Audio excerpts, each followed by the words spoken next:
Prashant sir നമസ്കാരം. രാഹുൽ ഗാന്ധി അല്ലെങ്കിൽ ഗാന്ധി കുടുംബം, കാലങ്ങളായി ഗാന്ധി കുടുംബം എന്നറിയപ്പെടുന്ന രാഹുൽ ഗാന്ധിയും സോണിയാഗാന്ധിയും ഒക്കെ യഥാർത്ഥത്തിൽ ഗാന്ധി കുടുംബമല്ല. ഗാന്ധിയുമായി ഇവർക്ക് യാതൊരു ബന്ധവുമില്ല. ഇവർ ഗണ്ഡി കുടുംബമാണ് എന്നുള്ള നിലയിലുള്ള രാഷ്ട്രീയ അഭിപ്രായങ്ങളും എതിരഭിപ്രായങ്ങളും ഒക്കെ വരാറുണ്ട്. അതാണ് സത്യവും. ഗാന്ധിയുമായിട്ട് കാര്യമായ ബന്ധങ്ങളൊന്നും ഇവർക്കില്ല, രാഷ്ട്രീയപരമായ പരിചയമല്ലാതെ എന്നാണ് ഞാൻ മനസ്സിലാക്കുന്നത്. പക്ഷെ ഗാന്ധി എന്നാണ് ഇവർ വിളിക്കുന്നത്, സ്വയം അവർ പറയുന്നത്. പക്ഷേ ഇപ്പോൾ വളരെ കുറച്ചുകൂടി, അതായത് കൃത്യമായിട്ട് സുബ്രഹ്മണ്യൻ സ്വാമി ഉൾപ്പെടെയുള്ള ആളുകൾ രാഹുൽ ഗാന്ധിയുടെ നാഷണാലിറ്റിയൊക്കെയായി ബന്ധപ്പെട്ട്, പൗരത്വവുമായി ബന്ധപ്പെട്ട് പല കാര്യങ്ങളും പറയുന്നുണ്ട്. അദ്ദേഹം ഇറ്റാലിയൻ പൗരത്വമുള്ള ആളാണ്. ഈ സോണിയാഗാന്ധിയുടെ യഥാർത്ഥ പൗരത്വം ഇറ്റലിയിലാണ്, പക്ഷെ അവർക്ക് ഇന്ത്യയോട് വലിയ കൂറൊന്നുമില്ല തുടങ്ങിയ വിമർശനങ്ങളൊക്കെ സുബ്രഹ്മണ്യൻ സ്വാമി ഉയർത്താറുണ്ട്. ഇപ്പോൾ പ്രിയങ്ക ഗാന്ധിയുടെ മകനായിട്ടുള്ള പ്രിയങ്കയുടെ മകന്റെ പേര് ശ്രീരാം ഗാന്ധി എന്നുള്ള നിലയിലേക്ക് മാറ്റാൻ ആലോചനകൾ നടക്കുന്നു എന്നൊക്കെയുള്ള വിവരങ്ങൾ പുറത്തു വരുന്നുണ്ട്. ഈ പേരുകൾ വെച്ച് ഒരു നെറേഷൻ സൃഷ്ടിക്കുക എന്ന രീതിയിലേക്ക് കോൺഗ്രസ് പോകുന്നുണ്ടോ? ഈ പേരുകൾ വെച്ച് നെറേഷൻ സൃഷ്ടിക്കുക എന്ന് പറഞ്ഞാലേ നമ്മൾ വളരെ ദീർഘമായിട്ട് പരിശോധിക്കുമ്പോൾ ഗാന്ധി എന്ന് പറയുന്ന പേരിന് ഇപ്പോഴും എത്ര പ്രസക്തമാണ്. ഈ നമ്മൾക്ക് അറിയാവുന്ന ഗാന്ധി എന്ന് പറയുന്ന ഇന്ത്യയെ മോചിപ്പിച്ച ആളാണ്. ആ പേരിന് വലിയൊരു അർത്ഥമുണ്ട്. ആ പേര് അല്ലെങ്കിൽ ആ ഒരു പേരിനും ആ ഒരു വ്യക്തിക്കും വേണ്ടി അദ്ദേഹം സ്വയം പ്രയത്നിച്ചു. അത് സ്വാതന്ത്ര്യ സമരത്തിന് വേണ്ടി അത് ഉപയോഗപ്പെടുത്തുകയൊക്കെ ചെയ്തു. സ്വയം പ്രയത്നിച്ചു എന്ന് പറഞ്ഞാൽ ഈ ഗാന്ധി എന്ന് പറയുന്ന ആൾ വലിയൊരു സമ്പന്ന കുടുംബമെന്നാണ് എൻ്റെ അറിവ്. അദ്ദേഹം ഇവിടെ വരുന്നു, അല്ലെങ്കിൽ വിദേശത്തു നിന്ന് പഠിച്ചിട്ട് വരുന്നു. ഈ പറയുന്ന ബ്രിട്ടീഷുകാരുടെ രാജ്യത്ത് നിന്നാണ് പഠിച്ചിട്ട് വരുന്നത്. അതിനുശേഷം ഇന്ത്യയിൽ വന്ന് ഇറങ്ങിയിട്ട് വക്കീൽ പണി ചെയ്യാൻ വന്നതാ. പക്ഷെ അപ്പൊ ഇന്ത്യയിൽ വന്ന് ഇറങ്ങിയപ്പോൾ ഇവിടുത്തെ സാഹചര്യം മനസ്സിലായപ്പോൾ അദ്ദേഹം അതിനെക്കാട്ടി നല്ല പണി ഒരുപക്ഷെ ഇന്ത്യ സ്വതന്ത്രമാക്കുന്നതിന് വേണ്ടിയാണ്. അപ്പൊ ഇന്ത്യ സ്വതന്ത്രമാക്കാൻ എനിക്ക് കഴിയണമെങ്കിൽ ഇന്ത്യ എന്താണെന്ന് അറിയണമെന്ന് പറഞ്ഞിട്ട് ഇദ്ദേഹം ഇന്ത്യയിൽ യാത്ര ചെയ്യാം എന്നാ നമുക്ക് കേൾക്കുന്ന കഥ. അപ്പൊ യാത്ര ചെയ്തിട്ട് തിരിച്ചു വരുമ്പോൾ ഇദ്ദേഹം പിന്നെ മുണ്ടും പടിയോ ഉപയോഗിക്കുന്നതാണ്. ഇന്ത്യയിലെ ജനങ്ങള് വസ്ത്രം ധരിക്കാൻ മാർഗമില്ലാത്തതും, അല്ലെങ്കിൽ ഇന്ത്യ അത്രയ്ക്ക് മോശമായിട്ട് കിടക്കുന്ന ഒരവസ്ഥയല്ല ആണ്. അതുകൊണ്ട് ആ ഒരു അവസ്ഥയിൽ നിന്ന് മോചിപ്പിക്കുന്നത് വരെ അവരുടെ ഭാഗമായിട്ട് നിൽക്കാൻ, എല്ലാവരുടെയും കൂടെ നിൽക്കുന്നതിന് വേണ്ടി അവർ അനുഭവിക്കുന്ന രീതിയിലേക്ക് ഒരു വസ്ത്രം ധരിച്ച് അല്ലെങ്കിൽ ആ രീതിയിലേക്ക് കൂടിച്ചേരലാണ് ഗാന്ധി നടത്തിയത് നമുക്ക് പരിശോധിക്കുമ്പോൾ. അപ്പം ഈ ഇന്ത്യൻ നാഷണൽ കോൺഗ്രസ് എന്ന് പറയുന്നതിന്റെ ഭാഗമായിട്ടാണല്ലോ ഇപ്പൊ പറയുന്ന ഈ വ്യാജഗാന്ധിമാരുള്ളത്.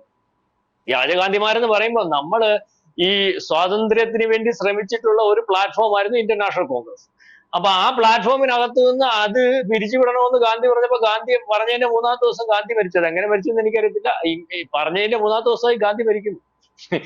അപ്പം ആ പ്ലാറ്റ്ഫോമിൽ നിന്ന് വരുന്നു. ആ പ്ലാറ്റ്ഫോം ഒരു രാഷ്ട്രീയ പാർട്ടി ആവുന്നു. ആ രാഷ്ട്രീയ പാർട്ടിക്കകത്ത് നെഹ്റുവിന് വേണ്ടി ആദ്യം തൊട്ടേ ആ രാഷ്ട്രീയ പാർട്ടിക്കകത്തുള്ള ജനാധിപത്യ രീതിയിലുള്ള തെരഞ്ഞെടുപ്പുകൾ അട്ടിമറിക്കപ്പെടുന്നു. കാരണം ആദ്യമേ തെരഞ്ഞെടുത്തപ്പം നെഹ്റുവും നമ്മുടെ ഉരുക്കു മനുഷ്യനും കൂടെ മത്സരിക്കുമ്പോൾ നെഹ്റു തോക്കുക. 4 വോട്ടേ ഉള്ളൂ നെഹ്റുവിന് കിട്ടുന്നത്. ഉരുക്കു മനുഷ്യന് വോട്ട് കിട്ടുമ്പോൾ അന്ന് നെഹ്റു ഗാന്ധിജി എടുത്ത് പറഞ്ഞ് എനിക്ക് പ്രധാനമന്ത്രി ആവണം എന്ന് പറഞ്ഞ് ഗാന്ധിജി അതിനകത്ത് ഇടപെട്ട് ഈ ന്യായവും അന്യായവും, അതിനകത്ത് ന്യായമാണ് ഗാന്ധി ഉണ്ടെന്ന് അറിയത്തില്ല, നെഹ്റുവിനെ പ്രധാനമന്ത്രിയാക്കും. അപ്പൊ നെഹ്റുവിന് പ്രധാനമന്ത്രി ആവുന്നതിന് വേണ്ടി അന്ന് ശ്രമിച്ചതിന് ശേഷം നെഹ്റു വളരെ ദീർഘമായിട്ട്, നമ്മൾ കൂടുതൽ അങ്ങോട്ട് ദീർഘമായിട്ട് പ്രധാനമന്ത്രിയായി. അപ്പം നെഹ്റു പ്രധാനമന്ത്രി ആയതിനു ശേഷം അപ്രസക്തമാകുന്ന കോൺഗ്രസ്, അല്ലെങ്കിൽ നെഹ്റുവിന് അങ്ങനെ തോന്നിയത് കൊണ്ടായിരിക്കാം ഒരു പക്ഷേ ഫിറോസ് ഗണ്ഡി എന്ന് പറയുന്ന രാഷ്ട്രീയത്തില് ആ പേരുള്ള ആ ഗണ്ഡി എന്ന് പറയുന്ന പേര് ഗാന്ധി ആക്കിക്കൊണ്ട് ഇന്ദിരാഗാന്ധിയും അതിനുശേഷം രാജീവ് ഗാന്ധിയും ഈ പറയുന്ന വിദേശത്തു നിന്ന് വന്ന സോണിയാഗാന്ധി, അവരുടെ പേരെന്ന് പറഞ്ഞാൽ അന്റോണിയോ മൈനോ. അന്റോണിയോ മൈനോ. ഇപ്പൊ ഞാൻ ചോദിച്ചിട്ടെ, എത്രയോ പേര് നമ്മളുടെ വിദേശത്തു നിന്ന് ഇവിടെ വന്ന് കല്യാണം കഴിക്കുന്നു, അല്ലെങ്കിൽ ഇവിടെ താമസിക്കുന്നു. വിദേശത്തു നിന്ന് ഇവിടെ വരുമ്പോൾ അവരുടെ പേരങ്ങ് മാറുവാണ്. ഒരു പേരും മാറിയിട്ടില്ല. എന്താ പിന്നെ എന്തോ അന്റോണിയോ മൈനോയുടെ പേര് മാറിയത്, സോണിയാഗാന്ധി ആയത്? അപ്പം ആ പേരുമാറ്റത്തിനകത്ത് അവരിപ്പം ആ പേരുമാറ്റത്തിനകത്ത് സോണിയാഗാന്ധി, അവരും ഗാന്ധി ആവുക. സാധാരണ പ്രതാപന്റെ അച്ഛന്റെ പേര് പ്രതാപന്റെ കൂടെ ചേർക്കാറുണ്ട്. എന്റെ അച്ഛന്റെ പേര് ഒരുപക്ഷെ എന്റെ കൂടെ ചേർക്കാറൊക്കെ ഉണ്ട്. വല്ലവന്റെയും അച്ഛന്റെ പേര് നമ്മുടെ കൂടെ ചേർക്കുവോ? അപ്പൊ വല്ലവന്റെയും അച്ഛനായാലും കുഴപ്പമില്ല. അതിനകത്ത് ലാഭമുണ്ടെങ്കിൽ പേര് മാറ്റാനും തന്തപ്പേര് മാറ്റാനും അതിനകത്തൂടെ ലാഭം ഉണ്ടാക്കാനും കഴിയുന്ന രീതിയിലേക്ക് രാഷ്ട്രീയ പ്രവർത്തനം നടത്തുന്ന ആൾക്കാരാണ് ഇപ്പോഴത്തെ രാഹുൽ ഗാന്ധി, അല്ലെങ്കിൽ അദ്ദേഹത്തിന്റെ അച്ഛനും അമ്മൂമ്മയും അല്ലെങ്കിൽ അമ്മൂമ്മയുടെ അച്ഛനും ഒക്കെ എന്നാണ് നമുക്ക് മനസ്സിലാവുന്നത്. അപ്പൊ വളരെ ഈ ഇന്ത്യയിലുടനീളം മഹാത്മാഗാന്ധിക്ക് ഉണ്ടായിരുന്ന വില, ഉപ്പ് സത്യാഗ്രഹത്തിൽ തുടങ്ങുന്നതെന്ന് പറഞ്ഞാൽ ഉപ്പ് സത്യാഗ്രഹം, ഉപ്പ് ഉപയോഗിക്കാത്ത ആരുമില്ല, ഏറ്റവും താഴെ തട്ടിലുള്ളവരും ഉപ്പ് കൂട്ടിയ ആഹാരം കഴിക്കും ഒന്നുമില്ലെങ്കിൽ. അപ്പൊ ഉപ്പ് സത്യാഗ്രഹത്തിൽ തുടങ്ങുന്ന ഇവിടുത്തെ ഇപ്പൊ 140 ഉണ്ടെങ്കിൽ അന്നും കോടിക്കണക്കിന് ജനമുണ്ട്. ആ കോടിക്കണക്കിന് ജനത്തിന്റെ എല്ലാം ഇടയിലുള്ള ഒരാൾ ഗാന്ധി. അപ്പൊ ആ എല്ലാം ഇടയിലുള്ള ആള് ഗാന്ധി എന്ന് പറയുമ്പോൾ ആ ഗാന്ധിയുടെ ഭാഗമായിട്ട് ആര് ഇന്ത്യയിൽ നിൽക്കുന്നോ അവർക്ക് വ്യക്തമായ പരിഗണന കിട്ടും പാർത്ഥ. അത് ഇപ്പോഴും ഈ പാവങ്ങൾക്ക് അറിയത്തില്ല ഇവര് ഗാന്ധി കുടുംബം അല്ലെന്ന്. ഇപ്പോഴും ഗാന്ധി കുടുംബമാണെന്ന് വിചാരിക്കുന്ന ആൾക്കാരാണ് ഏതാണ്ട് 60% ഉള്ളത്. അപ്പം അതിന്റെ ഭാഗമായിട്ടാണ് ഈ ഗാന്ധി പേര് വെച്ചിരിക്കുന്നത്. പലവട്ടം രാഷ്ട്രീയ പാർട്ടികൾ ചർച്ച ചെയ്യുമ്പോഴും ഇതങ്ങ് താഴെ തട്ട് വരെ ഇവര് ഗാന്ധി കുടുംബം അല്ലെങ്കിൽ അത്തരത്തിൽ രാഷ്ട്രീയ രീതിയിൽ ചർച്ച ചെയ്യാനൊന്നും ഉള്ള പ്രാപ്തമായിട്ടുള്ള ആൾക്കാർ ഇപ്പോഴും നമ്മുടെ ഇന്ത്യ മഹാരാജ്യത്തില്ല. അപ്പൊ ഇപ്പൊ നമ്മൾ അറിയുന്നതെന്ന് പറഞ്ഞാൽ രാഹുൽ ഗാന്ധിയും പ്രിയങ്ക ഗാന്ധിയും സോണിയാഗാന്ധിക്കും ഒക്കെ പുറകെ റോബർട്ട് വാദ്രയുടെ മകൻ, ഒരു മകനും ഒരു മകളുമാണ് ഈ പ്രിയങ്ക ഗാന്ധിക്കുള്ളത്. മകൻ ഈ അദ്ദേഹത്തിന്റെ പേര് റെയ്ഹാൻ വധേര, അദ്ദേഹം ശ്രീറാം ഗാന്ധി ആവുക. റെയ്ഹാൻ വധേര ശ്രീറാം ഗാന്ധി ആവുക, അതായത് തയ്യാറെടുത്ത് കഴിഞ്ഞു. ഈ കോൺഗ്രസിനകത്ത് പരീക്ഷണത്തിന്റെ ഏറ്റവും അവസാന പരീക്ഷണമായിട്ട് നിൽക്കുന്ന പ്രിയങ്ക ഗാന്ധിയും പരീക്ഷണത്തിൽ വിജയിക്കുന്നില്ല, തോൽവിയിലേക്കാണെന്ന് കാണുമ്പോൾ അടുത്ത ആളിനെയും അടുത്ത AICC പ്രസിഡന്റെയും ഭാവി പ്രധാനമന്ത്രിയെയും ഒക്കെ തയ്യാറാക്കുന്നതിന് വേണ്ടി ഇപ്പോഴത്തെ കോൺഗ്രസ് അല്ലെങ്കിൽ ഗാന്ധി കുടുംബം അല്ലെങ്കിൽ നെഹ്റു കുടുംബം, ഞാൻ ഗാന്ധി കുടുംബം എന്ന് പറയുന്നത് ശരിയല്ലേ, നെഹ്റു കുടുംബം തയ്യാറായി. അതായത് വധേരയുടെ മകനെ തയ്യാറാക്കി. വധേരയുടെ മകനെ കൊണ്ടാണ് പ്രിയങ്ക ഗാന്ധി വയനാട്ടിൽ വന്നത്. മകനെ നിനക്ക് വേണ്ടിയുള്ളതാണ്, ഞാൻ നിന്നെ ഇപ്പോഴേ കാണിക്കുന്നു, നാളെ കാലത്ത് നീ ഇവിടെ മത്സരിക്കേണ്ട ആളാണ്. അച്ഛന് ഒരുപക്ഷെ മത്സരിക്കാൻ പറ്റിയില്ലെങ്കിൽ അടുത്ത ആള് നീയാണ്. ഞാൻ അടുത്ത പ്രാവശ്യം മാറി നിന്നാൽ മത്സരിക്കാനുള്ള പ്രായം നിനക്കാകുമെന്ന് കാണിച്ചുകൊണ്ട് അവരത് കുടുംബമായിട്ടാണല്ലോ ഇവിടെ വന്നത്. വലിയ സന്തോഷത്തിൽ കഴിഞ്ഞ ദിവസം പാർലമെന്റിൽ ഭിത്തിയിൽ ഒരു ഗാന്ധി അകത്ത് 3 ഗാന്ധി, നിങ്ങൾക്കറിയാവോ? ഭിത്തിയിൽ ഒരു ഗാന്ധി അകത്ത് 3 ഗാന്ധി എന്ന് വെച്ച് കഴിഞ്ഞാൽ ഒരമ്മ MP, മകൾ MP, മകൻ MP. എന്തുവാ ഇതിനകത്ത്? മാത്രമല്ല ഇന്ത്യയിലെ ഈ മോശമായ രാഷ്ട്രീയം ഇന്ത്യയിൽ നിന്ന് കൊണ്ടുവന്ന ആരാന്ന് അറിയാമോ? ആരും ശ്രദ്ധിക്കുന്നില്ല. കോൺഗ്രസാ, നെഹ്റുവാ. കുടുംബ രാഷ്ട്രീയം അവരുടെ ഭാഗത്തു നിന്നാണ് ഓരോ സംസ്ഥാനത്തും ഉടലെടുത്തത്. അതിനുമുമ്പ് ഇവിടെ കുടുംബ രാഷ്ട്രീയമില്ല. ലാലുവിന്റെ കുടുംബ രാഷ്ട്രീയം, അല്ലെങ്കിൽ നമ്മൾ പറഞ്ഞ UP-യിലെ ഇപ്പോഴത്തെ അഖിലേഷ് യാദവിന്റെ കുടുംബ രാഷ്ട്രീയം, മഹാരാഷ്ട്രയിലെ കുടുംബ രാഷ്ട്രീയം. അപ്പൊ പ്രാദേശിക പാർട്ടികൾക്കകത്ത് പോലും രാഷ്ട്രീയ പാർട്ടി ഉണ്ടാക്കിയതിന് ശേഷം അവരുടെ കുടുംബ സ്വത്തായിട്ട് വരുന്നതിന് വേണ്ടി ഉള്ള എല്ലാ പഴുതുകളും അത് ശരിയാണെന്ന്, അല്ലെങ്കിൽ ഇതൊരു വരുമാന മാർഗമാണ്, രാഷ്ട്രീയം വലിയ ലാഭമുള്ള ബിസിനസ് ആണെന്നൊക്കെ കാണിച്ചു കൊടുക്കുന്നതിന് ആദ്യം നിന്നതും അതിനകത്തെ വ്യാജ പ്രചരണം എത്തരത്തിൽ ഉപയോഗിക്കാമെന്ന് ആദ്യം കാണിച്ചു കൊടുത്തതും ഈ നെഹ്റു ഫാമിലിയാ. അതിപ്പോഴും പിന്തുടർന്നുകൊണ്ട് പോവുകയാണ്. ഗാന്ധിക്ക് ഇപ്പോഴും പ്രസക്തിയുണ്ട്. ഈ ഗാന്ധിയുടെ പേര് ഉപയോഗിക്കുമ്പോൾ നിങ്ങൾ വേറൊരു കാര്യം ശ്രദ്ധിക്കണം. പണ്ട് ഇന്ത്യൻ നാഷണൽ കോൺഗ്രസിന്റെ ഏത് പോസ്റ്റർ ഒട്ടിച്ചാലും അല്ലെങ്കിൽ ഒരു ഫ്ലെക്സ് അടിച്ചാലും ഈ പറയുന്ന ഒരു 30 കൊല്ലം മുമ്പാ വാർത്ത പറയുന്നത് അതിന്റെ പുറകിൽ ഒരു ഗാന്ധിയുടെ പടം കാണുമായിരുന്നു. നിങ്ങൾക്കറിയാമോ? ഇപ്പൊ ഗാന്ധിജിയുടെ പടം എങ്ങുമില്ല. ഇവർ ഈ ഗാന്ധിയുടെ രക്തസാക്ഷിദിനത്തിനകത്ത് ഒരു ചെറിയ പടം വെച്ചിട്ട് അതിന്റെ കീഴിൽ അതിനെക്കാട്ടി കൂടുതലായിട്ട് പൂവിട്ടിട്ട് ഈ ഇദ്ദേഹത്തിന്റെ പടമൊക്കെ മറയ്ക്കും. അതായത് അതിന്റെ അർത്ഥം എന്ന് പറഞ്ഞാൽ നമ്മൾ വിചാരിക്കും ഗാന്ധിജിയെ മറച്ചു പിടിക്കുക. ഗാന്ധിജി എന്ന് പറയുന്ന ആളിനെ പോലും അനുവദിച്ചാൽ ഇവർ കുറെ നാള് കഴിയുമ്പോൾ ആ ഫോട്ടോയ്ക്ക് പകരം വേറെ ഫോട്ടോ വെച്ചിട്ട് അധികാരത്തിൽ വരുവാൻ ഇവന്മാരെ ചെയ്യും. കാരണം ഞങ്ങളാണ് ഗാന്ധി എന്നുള്ള രീതി കുറെ കാലം കഴിയുമ്പോൾ പറയുന്നത്. ഇപ്പോഴത്തെ ഈ പറയുന്നതല്ലേ ആൾക്കാർക്ക് വിശ്വസിക്കാൻ പറ്റൂ. ചരിത്രം നമ്മൾ ചരിത്രം എങ്ങനെ പഠിക്കുന്നത്? എഴുതി വെച്ചതും അല്ലെങ്കിൽ മുമ്പേ ഉള്ള ആൾക്കാർ പറഞ്ഞതും സ്ഥാപിച്ചതുമായിട്ടുള്ള കാര്യങ്ങളാണ് ചരിത്രമായിട്ട് നമ്മൾ വിചാരിക്കുന്നത്. അതുകൊണ്ട് തന്നെയാണല്ലോ നെഹ്റുവിന് ശേഷം സ്വാതന്ത്ര്യ സമരം ഈ ഇന്ത്യൻ നാഷണൽ കോൺഗ്രസ് ഉണ്ടായതിനു ശേഷം ആയിട്ട് ചുരുങ്ങിപ്പോയത്. അതിനു മുമ്പ് നൂറ്റാണ്ടുകൾ ഇവിടെ സ്വാതന്ത്ര്യ സമരം നടന്നിട്ടുണ്ട്. ഇവിടുത്തെ വലിയ വലിയ ആൾക്കാരും രാജാക്കന്മാരും ഇവിടുത്തെ വനിതാ രാജ്ഞിമാരും ഒക്കെ ഈ സ്വാതന്ത്ര്യത്തിന് വേണ്ടി പോരാടി. ബ്രിട്ടീഷുകാർക്ക് മുമ്പ് ഇവിടെ മുഗളന്മാരും അല്ലെങ്കിൽ അതുപോലെ വേറെ പല ആൾക്കാരും നൂറ്റാണ്ടുകൾ ഇവിടെ ആയിരക്കണക്കിന് വർഷങ്ങൾ ഭാരതത്തെ അവരുടെ കീഴ്പ്പെടുത്തി വെച്ചിട്ടുണ്ട്. അന്ന് തൊട്ടേ ഇവിടെ ഭാരതം ഇതിനുവേണ്ടി പൊരുതുന്നുണ്ട്. പക്ഷേ നെഹ്റു വന്നതിന് ശേഷം നെഹ്റുവിന് ഇഷ്ടമുള്ള ആൾക്കാരെ ഇരുത്തി എഴുതിയതിനകത്ത് എത്ര പേരുണ്ട് അങ്ങനത്തെ ഉള്ള ആൾക്കാർ? പല പ്രത്യേക ആൾക്കാർ മാത്രമാവുന്നില്ലേ? അല്ല, ചില പ്രത്യേക താല്പര്യക്കാർ മാത്രമാവുന്നില്ലേ? അവരുടെ ഭാഗമായിട്ടുള്ള ചരിത്രമല്ലേ ഇന്ന് പഠിക്കുന്നത്. ആ ചരിത്രത്തിനൊക്കെ മാറ്റം വരുത്താൻ തുടങ്ങുന്നതുകൊണ്ടല്ലേ ഇവർ ഈ പറയുന്ന ഭരണഘടന തിരുത്താൻ ശ്രമിക്കുന്നത്. യഥാർത്ഥത്തിൽ എന്തെല്ലാം അവർ മറച്ചു പിടിച്ചു, ഈ രാജ്യത്ത് എന്തെല്ലാം കൊള്ളയടിച്ചു, ഏതെല്ലാം രീതിയിൽ ഈ രാജ്യത്തെ വഷളാക്കി, അല്ലെങ്കിൽ മറ്റു രാജ്യങ്ങൾക്ക് വേണ്ടി നിന്നു കൊടുത്തു. സ്വാതന്ത്ര്യം കിട്ടിയതിന് ശേഷവും അവർ വിദേശ രാജ്യങ്ങളുടെ ഭാഗമായിട്ടല്ലേ നിന്നത്, അല്ലെങ്കിൽ വിദേശ രാജ്യത്തിന്റെ താല്പര്യം സംരക്ഷിക്കാൻ വേണ്ടിയല്ലേ നിന്നത്. ഇതൊക്കെ വെളിയിൽ കൊണ്ടുവരുന്നത് കൊണ്ടാണല്ലോ ഇപ്പൊ ഇവർ അസ്വസ്ഥമാകുന്നു, ഇവർ അപ്രസക്തമാകുന്നു. അപ്പൊ ഞാനീ പറഞ്ഞത് അടുത്ത ACC പ്രസിഡന്റായി, അടുത്ത ഭാവി പ്രധാനമന്ത്രിയായി, അല്ല പ്രധാനമന്ത്രി ആവാൻ സാധ്യതയൊന്നുമില്ല. പ്രധാനമന്ത്രി ആവാൻ സാധ്യത ഉള്ള ഒരു ശേഷിയുള്ള അല്ലെങ്കിൽ അതിന്റെ സംവിധാനത്തിലുള്ള ഒരു കോൺഗ്രസ് ഒന്നും ഇന്ത്യയിൽ ഇല്ല.